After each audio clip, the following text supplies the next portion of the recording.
Hello, everyone. We are here today with Mr. Berry. We'll be interviewing him on some questions about modern and Spence Hall. And this is Group 3 from Creative Arts. So the first question that we have here today with Mr. Berry is, how did Spence Hall get its name? According to oral history and reading about it, came about due to one of the first academic deans at Fisk University.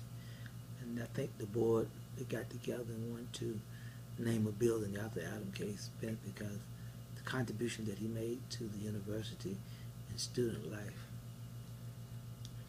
To my knowledge, I think it came about in 1958. I think Fisk was one of the last schools to have a modern day student building for students, a student center rather. And from there, that's how it has progressed, through the years. A couple of renovations and a host of activities, students, faculty, staff, alumni, and people in the community. Okay, very interesting fact. So another question we have here is, are there any previous history of Spence? If so, what was the function of it? Well, first you would have to go back to when I was the director of student activities.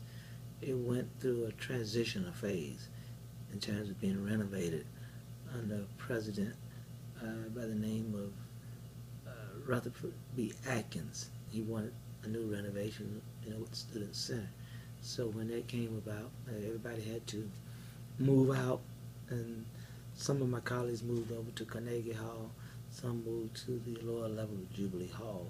But however, I remained because I had so much junk, books, artifacts there, and I didn't want to move. So I moved to the student government office until it was renovated. When it was renovated, it was a beautiful facility in terms of high tech. The building was, being wired. We had additional rooms, and we had a special dedication. I think it was March of 2002, where I had to go do some research, and we had a special dedication on the steps of Spence Hall. So we had about 60 people. We had a little ribbon cutting, refreshments, and etc. So my goal was just to talk about the history, and others talked about the construction of it. The president spoke, and the architect and the dean of students at that time also spoke. Okay. Very, very interesting. Another question we have here is, up till today and its past time, what was the whole complete purpose of Spence? What is the purpose of Spence? What does it serve here on the campus of Fisk University? And how was it just an investment to Fisk University? Well, if you look at Spence Hall, is no different from other student unions throughout the country. We wanted to bring a balance between the academic life, and the social life, where students could come in and, relax,